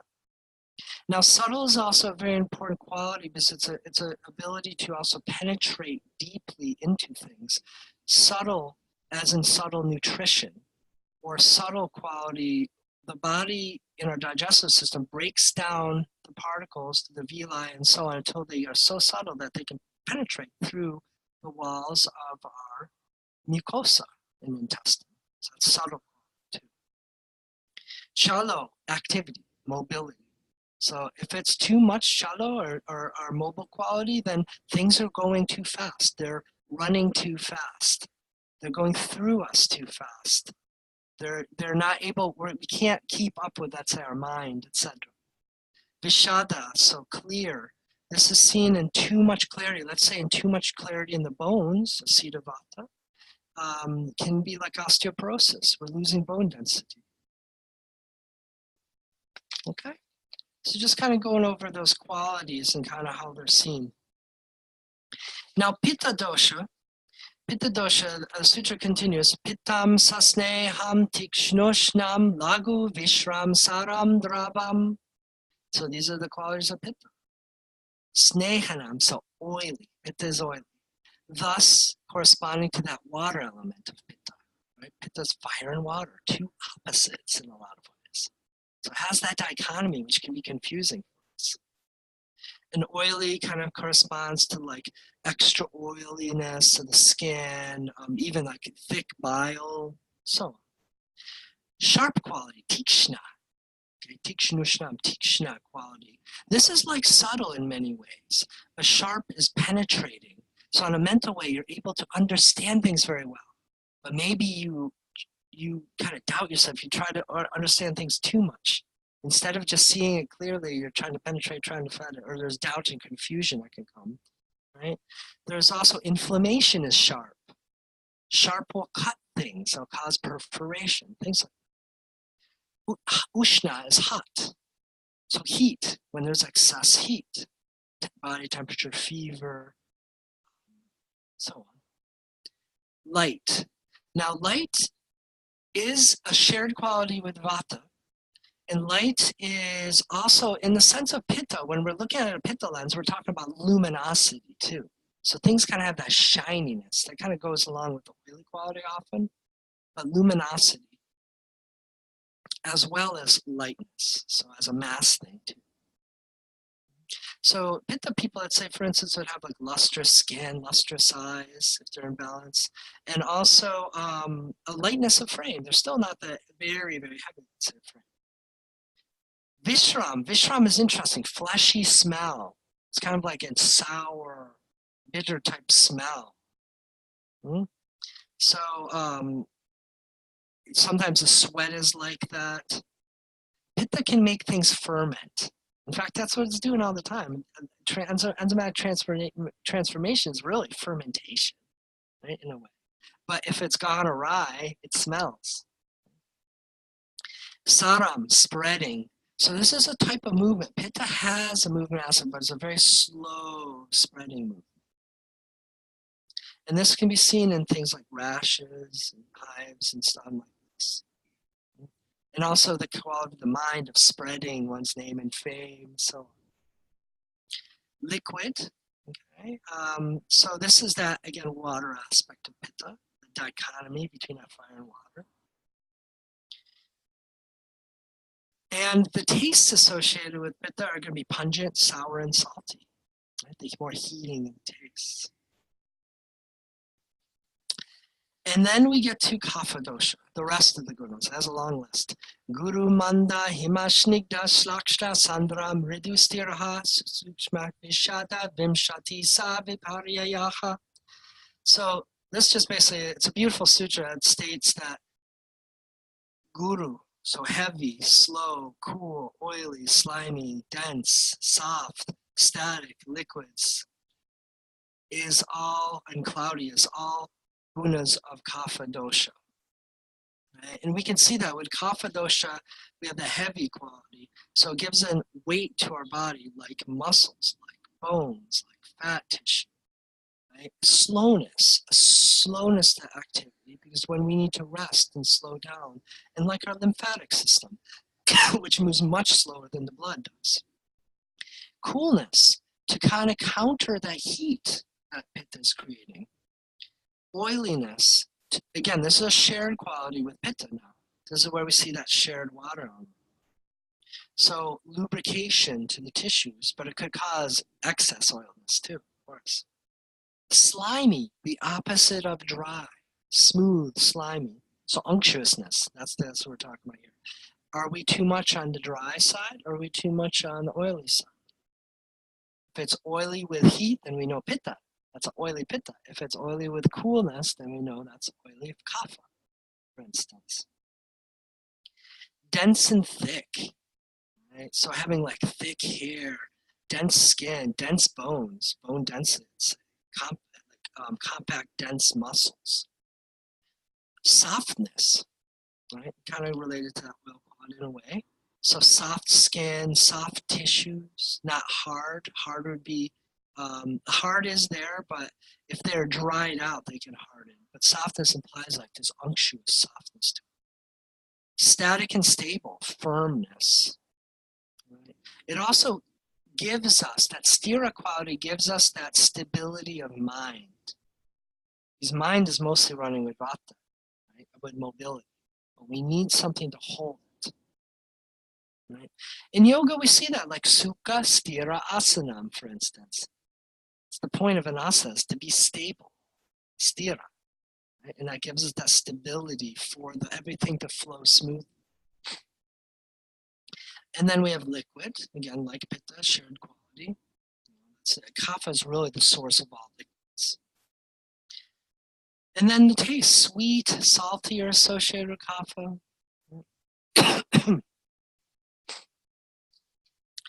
So those are, I just wanted to kind of, the gunas give some ideas about the body too, and the body and mind and places that we can experience those gunas.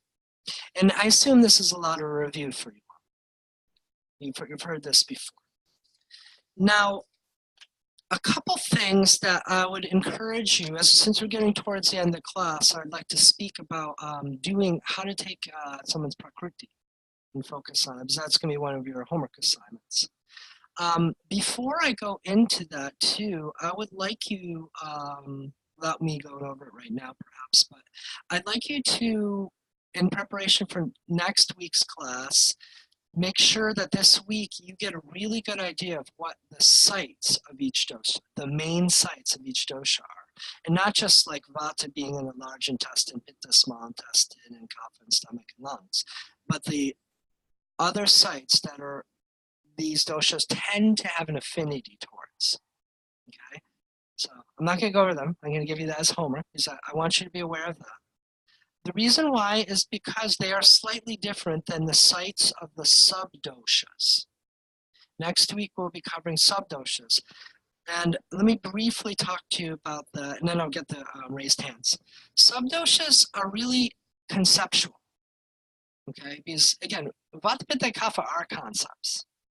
We're not talking about something like, oh, this is 100% reality. It's a conceptual way that we can work with life force, that we can work with the ways that life comes together.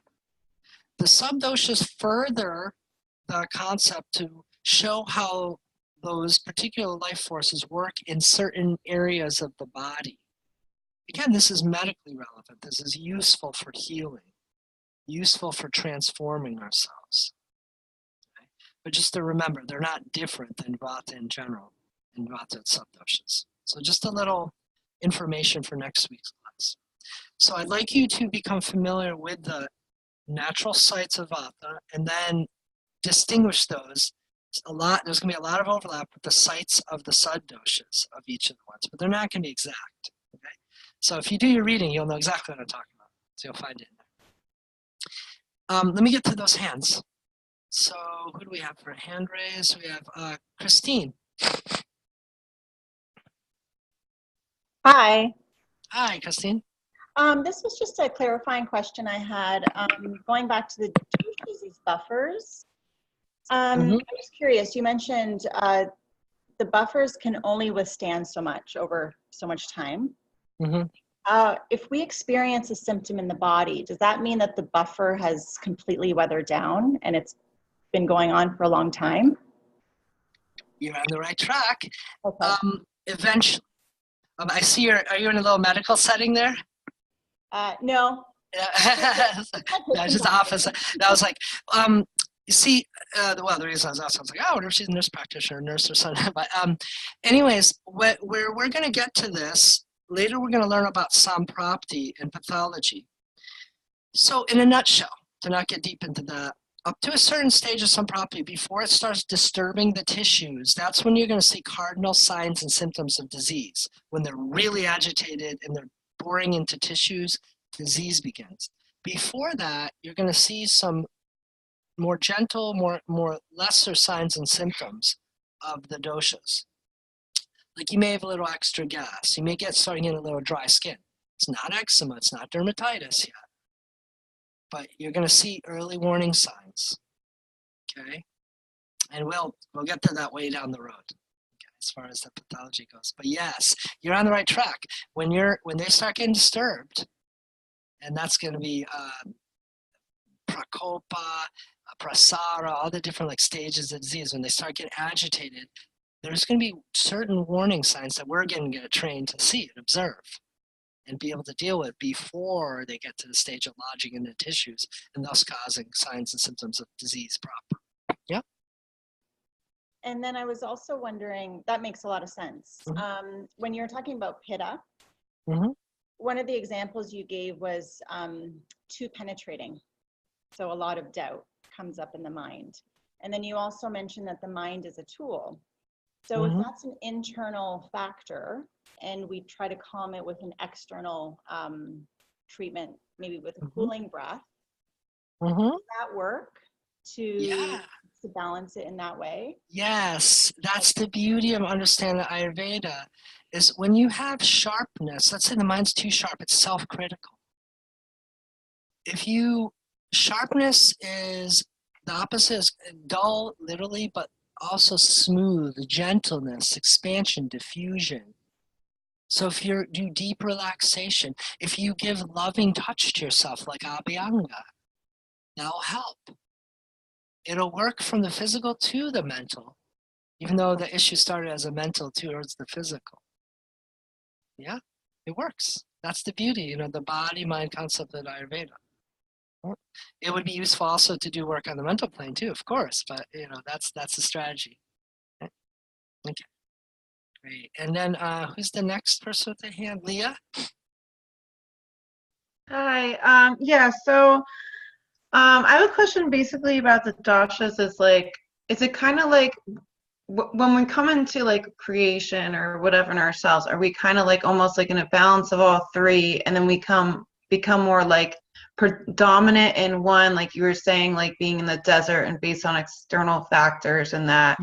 Or is in healing and being like in a balance, are you kind of like in a balance within all three, or are we looking at it more like body types? So like you're kind of this or this. Do you get what I'm? Yeah. And this is where we're going to go into discussing about Prakruti, and this is a good time to go into. So basically, with Prakruti, we are born with a certain ratio, assuming again we're born without genetic or let's say like kind of perinatal kind of congenital issues. Okay? Because already right from the get-go we could be having some disturbance to our Prakriti, to our constitution. Okay? But when we're born, we have a ratio. We have all three, of course. We have Vata, Pitta, Kapha, but we have a ratio. And not only of the ratio, we have particular gunas and qualities that are exhibited that make us unique. So that way we get away right immediately from the 7 potentials of Ayurveda, right? That's very generic. There's much more than 7 potential people out there, right? However, therapeutically, we can work within that framework at least for Prakriti. Now, when you start adding all the gunas, that number starts getting infinitesimally large. Right? So you could be a more fiery pitta, a more sharp pitta, more, so on and so on. And, we could be one mainly, well, let's say I like to look at it as a bar graph, like from 1 to 3. You could be a 2, 3, 1, like a Vata 2, Pitta 3 on the bar graph, and a 1 Kapha. That's like my constitution, very common constitution. Or one could be like a 1, so Vata Pitta equal, or Kapha Pitta equal, or Vata Kapha equal, or so, you know, all those. And one could also be tridoshic, very, very rare. I've met maybe one in my life. So there's 7 kind of generic possibilities, but then we have to look at, well, how are the gunas manifesting? That's how we really get to know our clients and see, what are they really like underneath the Vikruti, what's imbalanced. So what we're trying to do here, health comes from balancing the Vikruti with the Prakruti. Yeah? So those excesses, or there's a small possibility of deficiencies in the doshas, those get balanced to where they are kind of on our spectrum of that bar graph, let's say. I'm talking very, very, very simply and kind of scientific methodology here, but yeah, that's the general idea, is finding that balance. And then health occurs. Good. Any other questions there? We good? Okay, wonderful. So I'm going to leave you off with a little bit of advice for your going out and working with people to get Prakruti. So at this stage, what you're probably going to do for Prakruti is going to use an 8.5 by 11 piece of paper, both-sided, and hand that to people. That's just where we have to start. So let me quickly go over that. I'm going to put that up on a share. I have the assessment here. It should be on your class when it gets loaded up. Okay. So this is my best of as of last month of making a constitutional assessment. I've modernized it, made it a little more PC and so on like that, and a little hopefully more understandable for your clients and people you encounter.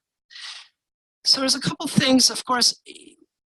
This is a Prakruti and Vikruti sheet. You have them fill it out twice, once for the Prakruti, once for Vikruti. And in general, I'm not going to go over it line by line, but in general, when you hand this to someone, you can have them fill it out, and then I'd like you to go over it with them. Get in the practice of going over it with them, with the client, so that you learn and you start looking at the things that this is looking at to get a general sense. Eventually, someday, by just looking at someone, by asking some questions, you'll get really good at getting the Prakruti, okay, without needing anything else, any other tools. But first off, if you're going to use this to determine Prakruti, 2 things are very important, because this is an 8.5 by 11 piece of paper. Or actually, 3 things are important. Number 1, you have the client fill this out for all the years they've lived. What is most consistent, especially before they got any major disease? Okay, that's very important. If they have like a major disease that's been going on 20 years and they're 40, think about in the 20 before then. Like, what is more consistent, most consistent? Then fill it out. The next thing is try the best to have the client not put strikes into the categories unless they absolutely have to. Because again, it's a mathematical system. If you mess with it too much, it's just not going to be that accurate. Okay? And so it's better to make an educated choice, and that's where you can help them out. Choose which one. If you absolutely have to put both, that's fine, or 3, whatever. But generally, some people will have a couple sections that they're just stuck on 2 because it just is true. Now, why were these different adjectives and descriptions put for each of these characteristics? Why?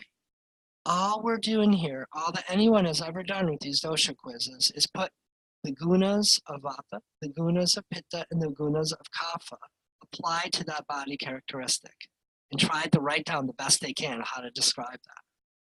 So if you understand that as a practitioner, as a health counselor, then you can help your clients make the best choice.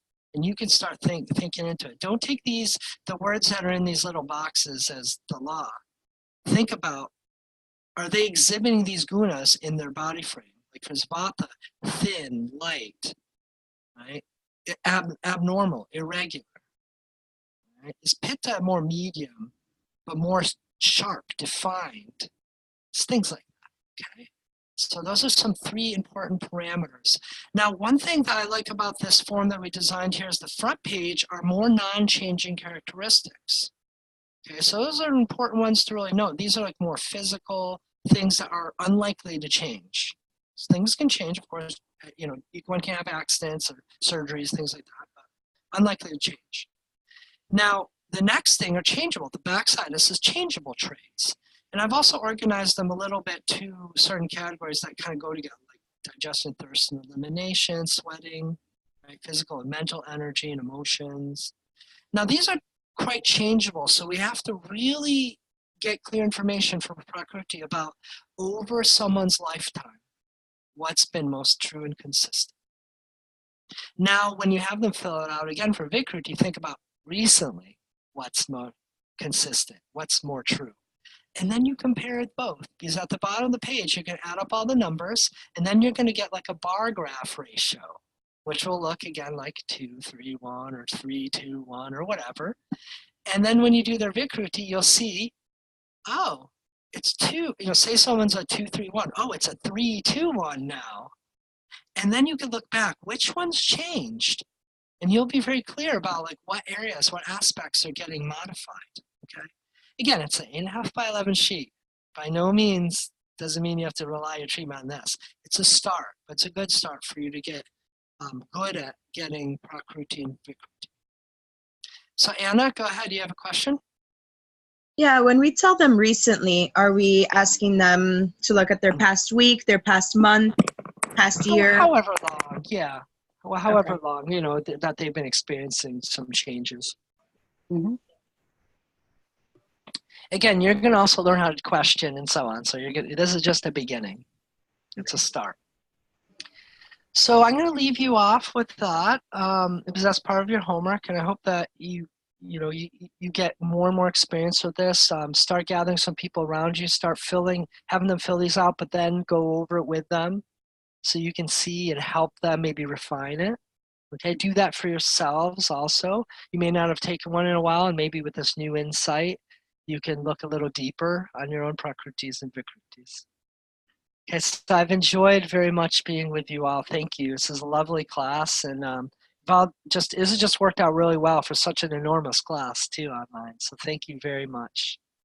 And until next week, blessings. Thank you. You're very welcome. Thank you. Thank you. Thank you.